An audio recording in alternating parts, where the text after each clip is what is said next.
दोस्तों, भारत की आजादी से लेकर आज तक हमारे देश में कई प्रधानमंत्री बने हैं। इनमें से कुछ ऐसे चेहरे भी रहे हैं जो अपने कार्यकाल और फैसलों की वजह से लंबे समय तक चर्चा में रहे। आज हम आपको 1947 से लेकर 2026 तक भारत के प्रधानमंत्रियों के बारे में विस्तार से बताने वाले हैं। सबसे पहले बात करते हैं कि आजादी से लेकर 2026 तक भारत में कितनी बार प्रधानमंत्री बदले। दोस्तों, आपको बता दें कि 1947 से 2026 तक भारत में कई बार प्रधानमंत्री का पद बदला। जब हमारा देश 15 अगस्त 1947 को आजाद हुआ, तब भारत के पहले प्रधानमंत्री के रूप में कांग्रेस पार्टी के जवाहरलाल नेहरू को चुना गया। जवाहरलाल नेहरू ने 15 अगस्त 1947 से लेकर 27 मई 1964 तक करीब 16 साल और 286 दिन तक भारत के प्रधानमंत्री के रूप में कार्य किया। यानी भारत के पहले प्रधानमंत्री जवाहरलाल नेहरू देश में सबसे लंबे समय तक प्रधानमंत्री रहने वाले नेताओं में शामिल रहे। लेकिन 1964 में जवाहरलाल नेहरू का निधन हो गया। इसके बाद प्रधानमंत्री का पद खाली हो गया और गुलजारी लाल नंदा को कार्यवाहक प्रधानमंत्री बनाया गया। उन्होंने 27 मई 1964 को प्रधानमंत्री पद संभाला और करीब 13 दिनों तक इस पद पर रहे। उनका कार्यकाल 9 जून 1964 को समाप्त हुआ। नंबर 2, लाल बहादुर शास्त्री। इसके बाद भारत के दूसरे प्रधानमंत्री बने लाल बहादुर शास्त्री। उन्होंने 9 जून 1964 को प्रधानमंत्री पद संभाला। उनके कार्यकाल के दौरान ही 1965 में भारत और पाकिस्तान के बीच युद्ध हुआ। लाल बहादुर शास्त्री करीब 1 साल और 216 दिनों तक भारत के प्रधानमंत्री रहे। लेकिन 11 जनवरी 1966 को उनका निधन हो गया। उनके निधन के बाद एक बार फिर प्रधानमंत्री का पद खाली हो गया। इसके बाद 11 जनवरी 1966 को गुलजारी लाल नंदा को दोबारा कार्यवाहक प्रधानमंत्री बनाया गया। उन्होंने 24 जनवरी 1966 तक करीब 13 दिनों तक प्रधानमंत्री पद संभाला। नंबर 3, इंदिरा गांधी। इसके बाद भारत की तीसरी प्रधानमंत्री बनी जवाहरलाल नेहरू की बेटी इंदिरा गांधी। वो भारत की पहली महिला प्रधानमंत्री थीं। इंदिरा गांधी की पहचान एक मजबूत और प्रभावशाली प्रधानमंत्री के रूप में हुई। उन्होंने 24 जनवरी 1966 को प्रधानमंत्री पद संभाला और 24 मार्च 1977 तक इस पद पर रहीं। उनका कार्यकाल करीब 11 साल और 59 दिनों का रहा। इतने लंबे समय तक प्रधानमंत्री रहने के दौरान इंदिरा गांधी ने कई महत्वपूर्ण फैसले लिए और उनके शासनकाल में कई बड़े काम हुए। उनके कार्यकाल के दौरान भारत की राजनीति में कई महत्वपूर्ण बदलाव देखने को मिले। दोस्तों, इंदिरा गांधी के शासनकाल में 1971 का भारत पाकिस्तान युद्ध हुआ और यहां तक कि भारत का पहला परमाणु परीक्षण भी उन्हीं के कार्यकाल में किया गया था। हालांकि जिस फैसले की वजह से इंदिरा गांधी को सबसे ज्यादा आलोचना का सामना करना पड़ा, वो था 1975 में लगाई गई इमरजेंसी से लोग इतने नाराज और परेशान हो गए कि 1977 के चुनाव में इंदिरा गांधी को बुरी तरह हार का सामना करना पड़ा। इसके बाद पहली बार किसी गैर कांग्रेसी पार्टी की सरकार सत्ता में आई। ये पार्टी थी जनता पार्टी। ये भारतीय राजनीति का वह दौर था जब पहली बार कोई गैर कांग्रेसी नेता देश का प्रधानमंत्री बना। नंबर 4, मोरारजी देसाई। भारत के चौथे प्रधानमंत्री बने मोरारजी देसाई। उन्होंने 24 मार्च 1977 को प्रधानमंत्री पद संभाला और 28 जुलाई 1979 तक इस पद पर रहे। यानी उनका कार्यकाल करीब 2 साल और 126 दिनों का रहा। मोरारजी देसाई की सरकार गठबंधन पर आधारित थी। सरकार के अंदर लगातार मतभेद बढ़ते गए, जिसकी वजह से आखिरकार उन्हें प्रधानमंत्री पद से इस्तीफा देना पड़ा। नंबर 5, चरण सिंह। इसके बाद भारत के 5वें प्रधानमंत्री बने चरण सिंह। वो कांग्रेस पार्टी से नहीं थे, लेकिन कांग्रेस के समर्थन की वजह से वो प्रधानमंत्री बन पाए। चरण सिंह का कार्यकाल 28 जुलाई 1979 से 14 जनवरी 1980 तक रहा। यानी वो करीब 170 दिनों तक भारत के प्रधानमंत्री रहे।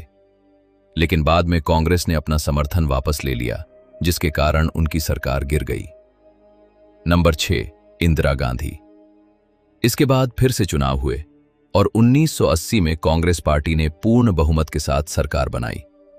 इसके बाद इंदिरा गांधी एक बार फिर भारत की प्रधानमंत्री बनी। उनका यह कार्यकाल 14 जनवरी 1980 से 31 अक्टूबर 1984 तक रहा, यानी वो करीब 4 साल और 291 दिनों तक प्रधानमंत्री रहीं। लेकिन अक्टूबर 1984 में इंदिरा गांधी की हत्या कर दी गई। नंबर 7, राजीव गांधी। इंदिरा गांधी के बाद उनके बेटे राजीव गांधी भारत के 7वें प्रधानमंत्री बने। राजीव गांधी भारत के सबसे युवा प्रधानमंत्रियों में से एक थे और उन्होंने महज 40 साल की उम्र में प्रधानमंत्री पद संभाला था। उनका कार्यकाल 31 अक्टूबर 1984 से 2 दिसंबर 1989 तक रहा, यानी करीब 5 साल और 32 दिनों का। इन 5 वर्षों के दौरान उनकी सरकार पर कई तरह के आरोप लगे, जिसकी वजह से जनता के बीच उनकी छवि पर भी असर पड़ा। इसी दौरान राजीव गांधी की सरकार में मंत्री रहे वीपी सिंह उनके बड़े आलोचक बन गए। वीपी सिंह से उनका मंत्रालय वापस ले लिया गया, जिसके बाद उन्होंने कांग्रेस पार्टी से इस्तीफा दे दिया। इसके बाद वीपी सिंह ने कई विरोधी नेताओं के साथ मिलकर जनता दल का गठन किया। Number 8, VP Singh. इसके बाद 1989 में चुनाव हुए, जिसमें जनता दल, भारतीय जनता पार्टी और कई अन्य दलों ने मिलकर सरकार बनाई। इसके बाद वीपी सिंह भारत के 8वें प्रधानमंत्री बने। उनका कार्यकाल 2 दिसंबर 1989 से 10 नवंबर 1990 तक रहा, यानी वो करीब 343 दिनों तक प्रधानमंत्री पद पर रहे। वीपी सिंह की सरकार में भी ज्यादा एकता नहीं थी और सरकार के अंदर लगातार मतभेद बने हुए थे। जब वीपी सिंह ने बीजेपी के नेता लाल कृष्ण आडवाणी को गिरफ्तार करवाने के आदेश दिए तो बीजेपी नाराज हो गई और उसने सरकार से अपना समर्थन वापस ले लिया। इसके बाद वीपी सिंह को प्रधानमंत्री पद से इस्तीफा देना पड़ा। नंबर 9, चंद्रशेखर। उस समय चंद्रशेखर देश के प्रमुख नेताओं में से एक थे। पिछली सरकार के दौरान उनकी पार्टी समाजवादी जनता पार्टी तेजी से मजबूत हो रही थी और उनके पास करीब 64 सांसदों का समर्थन था। इसके बाद कांग्रेस के समर्थन से उनकी पार्टी सत्ता में आई और 10 नवंबर 1990 को चंद्रशेखर भारत के 9वें प्रधानमंत्री बने। चंद्रशेखर 21 जून 1991 तक प्रधानमंत्री रहे, यानी उनका कार्यकाल 1 साल से भी कम रहा। बाद में कांग्रेस ने अपना समर्थन वापस ले लिया, जिसके कारण उनकी सरकार गिर गई। वो करीब 223 दिनों तक प्रधानमंत्री पद पर रहे। Number 10, PV Narasimha Rao. इसके बाद 1991 में चुनाव हुए और कांग्रेस पार्टी की ओर से पीवी नरसिम्हा राव भारत के प्रधानमंत्री बने। वो भारत के 10वें प्रधानमंत्री थे। उन्होंने 21 जून 1991 से 16 मई 1996 तक प्रधानमंत्री पद संभाला, यानी उनका कार्यकाल करीब 4 साल और 330 दिनों का रहा। पीवी नरसिम्हा राव दक्षिण भारत से आने वाले प्रधानमंत्री थे। जब उन्होंने प्रधानमंत्री पद संभाला, उस समय भारत की अर्थव्यवस्था बेहद खराब स्थिति में थी। अर्थ वारने के लिए बड़े बदलावों की जरूरत थी। इसी दौरान पीवी नरसिम्हा राव ने वित्त मंत्री मनमोहन सिंह के साथ मिलकर कई बड़े फैसले लिए, जिनका भारतीय अर्थव्यवस्था पर काफी प्रभाव पड़ा और अर्थव्यवस्था में सुधार देखने को मिला। पीवी नरसिम्हा राव ऐसे प्रधानमंत्री भी रहे जो नेहरू गांधी परिवार से नहीं थे और जिन्होंने अपना पूरा 5 साल का कार्यकाल पूरा किया। इसके बाद भारतीय राजनीति में काफी उतार चढ़ाव देखने को मिला और अगले कुछ वर्षों में कई बार प्रधानमंत्री बदले। नंबर 11, अटल बिहारी वाजपेयी। भारत के 11वें प्रधानमंत्री बने अटल बिहारी वाजपेयी।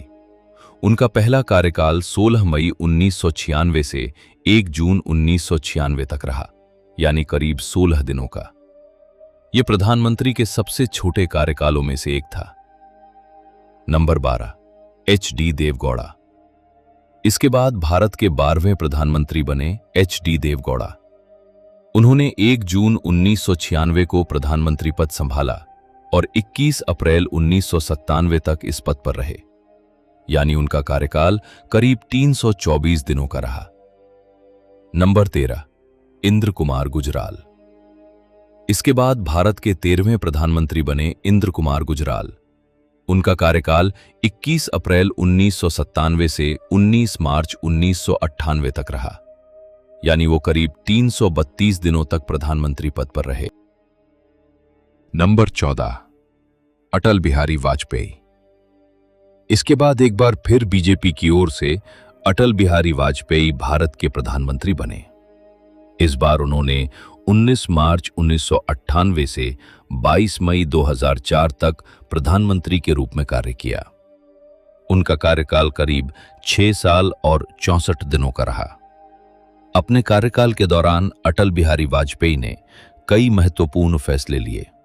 इनमें सबसे बड़ा फैसला पोखरण में किए गए परमाणु परीक्षणों का था। भारत के इस फैसले से अमेरिका जैसे कई शक्तिशाली देश नाराज हुए और भारत पर आर्थिक प्रतिबंध लगाने की कोशिश की गई। हालांकि उस समय भारत को फ्रांस, रूस और कई अन्य देशों का समर्थन मिला, जिसकी वजह से इन प्रतिबंधों का भारत पर ज्यादा प्रभाव नहीं पड़ा। अटल बिहारी वाजपेयी के इस फैसले की भारत में काफी प्रशंसा भी हुई। नंबर 15, मनमोहन सिंह। इसके बाद 2004 में कांग्रेस पार्टी की सरकार बनी और डॉक्टर मनमोहन सिंह भारत के 15वें प्रधानमंत्री बने। 2009 में एक बार फिर चुनाव हुए और कांग्रेस पार्टी को जीत मिली। इसके बाद मनमोहन सिंह लगातार दूसरी बार भारत के प्रधानमंत्री बने। नंबर 16, नरेंद्र मोदी। इसके बाद आता है साल 2014। भारतीय राजनीति में इस समय ऐसा बदलाव हुआ जिसके बारे में शायद बहुत लोगों ने सोचा भी नहीं था। 2014 के चुनाव में बीजेपी ने पूर्ण बहुमत के साथ सरकार बनाई और श्री नरेंद्र मोदी भारत के प्रधानमंत्री बने। इस तरह नरेंद्र मोदी भारत के 16वें प्रधानमंत्री बने। इसके बाद 2019 में फिर लोकसभा चुनाव हुए और एक बार फिर नरेंद्र मोदी के नेतृत्व में बीजेपी को बड़ी जीत मिली। इसके बाद नरेंद्र मोदी ने दोबारा प्रधानमंत्री पद संभाला। तो दोस्तों, इस तरह 1947 से लेकर अब तक भारतीय राजनीति में कई प्रधानमंत्री आए और कई बार सत्ता में बड़े बदलाव देखने को मिले। उम्मीद है कि आपको 1947 से लेकर अब तक भारत के प्रधानमंत्रियों की यह पूरी जानकारी पसंद आई होगी। वीडियो के अंत तक हमारे साथ बने रहने के लिए आपका बहुत बहुत धन्यवाद।